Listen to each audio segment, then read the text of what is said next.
আজকে সকালবেলাটা শুরু করছিলাম একটা খবর দিয়ে। খবরটা হইল মাত্র ৫.৫ লক্ষ জনসংখ্যার দেশ কেপ ভার্দে ফুটবল বিশ্বকাপ খেলার সুযোগ পেয়েছে। হিসাব করে দেখেন ভাই, মাত্র ৫.৫ লক্ষ জনসংখ্যার একটা দেশ। এই ৫.৫ লক্ষ তো আমাদের বিজয় সরণির সিগন্যালই থাকে ডেইলি। প্রত্যেক দিন যখন আপনি অফিস থেকে বের হন, অফিস থেকে বের হয়ে বিজয় সরণি হয়ে যদি আপনি বাসায় যান, তখন দেখবেন যে ঠিক ওই সময়টাতে ৩-৪ কোটি মানুষজন বিজয় সরণির সিগন্যালে থাকে। ৫.৫ লক্ষ তো বহুদূর কি বাত।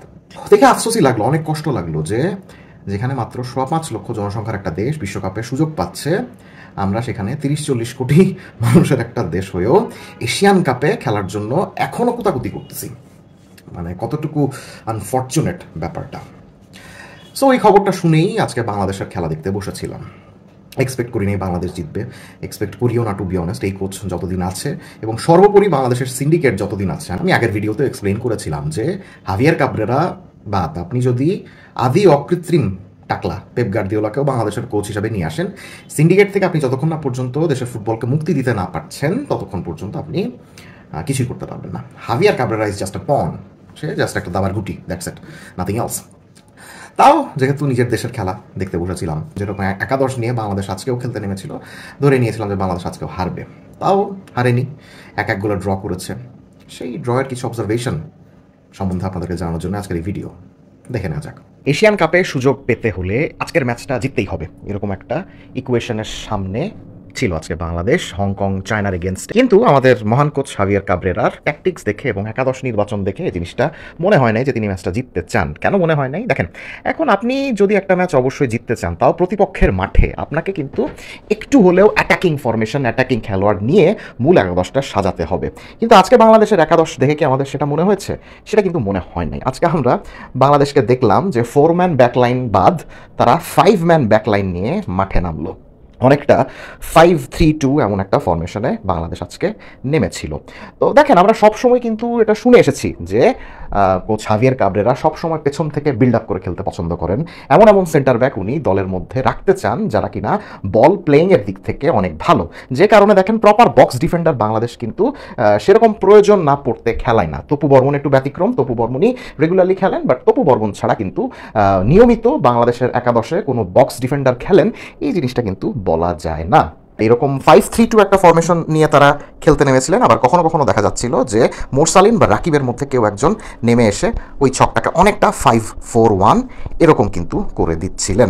এখন হংকংয়ের খেলা যদি দেখি, হংকংয়ের খেলার দুটো জিনিস আমার চোখে পড়েছে শুরু থেকে শেষ পর্যন্ত। হংকং তেমন প্রেস করে খেলে নাই কিন্তু, অথচ নিজেদের মাঠে তাদের এত সতর্ক হয়ে খেলার কোনো দরকারই ছিল না।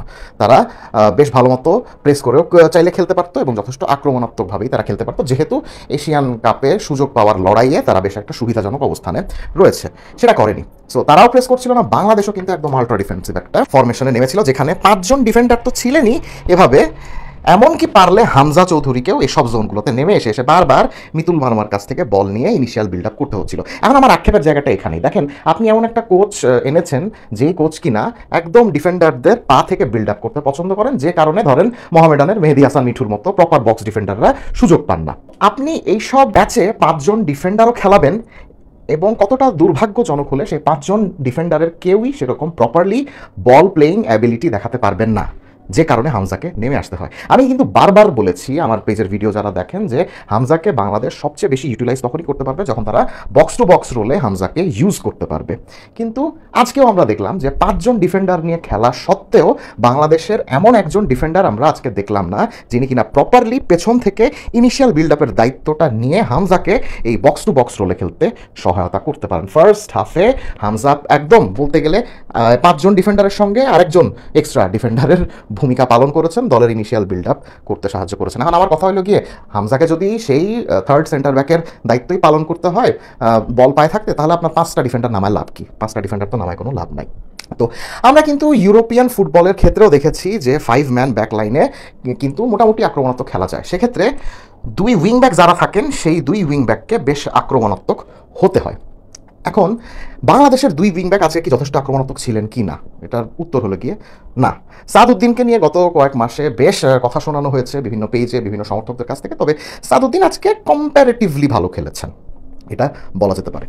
জায়ানের অবস্থাটা একটু কনফিউজিং ছিল, বিকজ তিনি এমনিতেও বয়স কম, তার মাত্রই বাংলাদেশ দলে সুযোগ পাওয়া শুরু করেছেন। তিনি লেফট ব্যাকে দুর্দান্ত, 4 ম্যান ব্যাকলাইনে লেফট ব্যাকে দুর্দান্ত, কিন্তু তার সেকেন্ড ম্যাচেই তাকে কোচের এক্সপেরিমেন্টেশনের শিকার হতে হলো। তিনি এই 5-3-2 ফরমেশনে লেফট উইং ব্যাকের ভূমিকায় ছিলেন, যেখানে কিনা বাংলাদেশের পায়ে যখনই বল থাকতো তার দায়িত্ব ছিল উপরে উঠে গিয়ে একটা সিউডো উইঙ্গারের ভূমিকা পালন করা। এখন কথা হলো গিয়ে, জায়ানের খেলা দেখে আমার এমন কোনো লেফট ব্যাক মনে হয় না যিনি কিনা একাই একদম উপরে উঠে গিয়ে সে পর্তুগালের নুনো মেন্ডেজের মতো একটা ক্রস দিয়ে আসবেন, বরং তার সাপোর্টের দরকার হয়। মিডফিল্ডের বাম পাশে যে থাকে বা বাম সাইডের ফরওয়ার্ড যে থাকেন, এই দুজনের সাথে কম্বাইন করে তিনি এইভাবে সামনের জোনগুলোতে চলে যেতে পছন্দ করেন। এখন জায়ানকে ফুল ব্যাক হিসাবে খেলানো হোক বা উইং ব্যাক, যে কোনো ক্ষেত্রেই ওই কম্বিনেশন করার মতো খেলোয়াড় থাকতে হবে। আমরা আন্ডার-23 দলে জায়ানের সঙ্গে মোরসালিন এবং ফাহামিদুলের একটা কম্বিনেশন দেখেছিলাম। সেই কম্বিনেশনটা চাইলেই আমরা জাতীয় দলে রেপ্লিকেট করতে পারতাম। তাহলে জায়ান, মোরসালিন এবং বেঞ্চে থাকা ফাহামিদুল, তিনজনের অ্যাবিলিটির সম্পূর্ণ সদ্ব্যবহার আমরা করতে পারতাম, কিন্তু সেটা আমরা করতে পারি নাই। সো জায়ান এখানে সেরকম সাপোর্ট পাচ্ছিলেন না। সোহেল রানা কি করতেছিলেন উনি জানেন, অ্যাজ ইউজুয়াল। মোরসালিনও সেরকম শুরুতে সাপোর্ট করতে পারছিলেন না। রাকিব বক্সে না থেকে যথারীতি ডান দিকে নেমে যাচ্ছিলেন, বক্স ফাঁকা হয়ে যাচ্ছিল, ফলে জায়ান কখনো কখনো সামনে চলে এসে ক্রস দিলেও উপরে সেই ক্রসে মাথা ঠেকানোর জন্য কোনো খেলোয়াড় বক্সে ছিলেন না।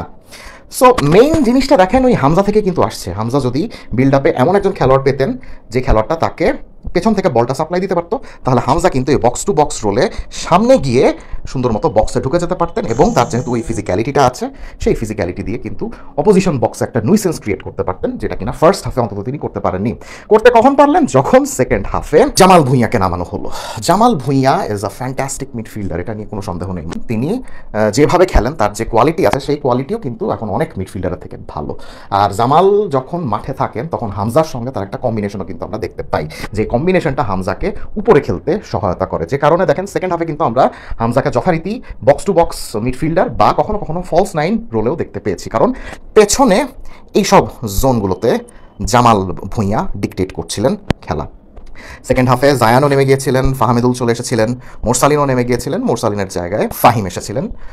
সো ফাহমিদুলকে আমরা দেখেছিলাম ডান দিকে খেলতে, রাকিব তখন মাঝখানে চলে এসেছিলেন, ফাহিম এভাবে ছিলেন। সো ফাহমিদুল যখন এখানে চলে এসেছিলেন তখন রাকিব কখনো কখনো বক্সে ছিলেন, এবং গোলটা সেভাবেই কিন্তু এসেছে। এগেইন আমরা বুঝতে পারলাম যে বক্সে একটা প্রেজেন্স থাকলে সেসব সিচুয়েশনে বাংলাদেশ কিন্তু একটা গোল বের করে আনতে পারে। দিন শেষে আক্ষেপটা তাই হামজার পজিশনিং নিয়েই কিন্তু বারবার চলে আসছে। আমি বারবার বলেছি যে হামজা তার ক্লাবে যে পজিশনে খেলুক না কেন, জাতীয় দলে তার আক্রমণাত্মক পজিশনে খেলা দরকার, এবং সেটা এনশিওর করার জন্য পেছনে জামাল ভুঁইয়ার থাকা দরকার, এবং ডিফেন্ডারদের মধ্যে অন্তত একজনের কার্যকরী বল প্লেয়ারের ভূমিকা নেওয়া দরকার। সেটা আমরা যতদিন না পর্যন্ত করতে পারছি ততক্ষণ পর্যন্ত আমরা হামজাকে ঠিকমতো আনলক করতে পারবো না। আর আনলক না করতে পারলে দক্ষিণ এশিয়ার সেরা মিডফিল্ডারটাকে দলে নিয়েও আমাদের কোনো লাভই হবে না। সেশেলস, হংকং, সিঙ্গাপুর এসব দলের এগেন্সে আমাদেরকে হারতেই হবে তখন। যাই হোক, কমেন্ট সেকশনে জানিয়ে দিবেন বাংলাদেশের খেলা দেখে আপনার কেমন লাগলো।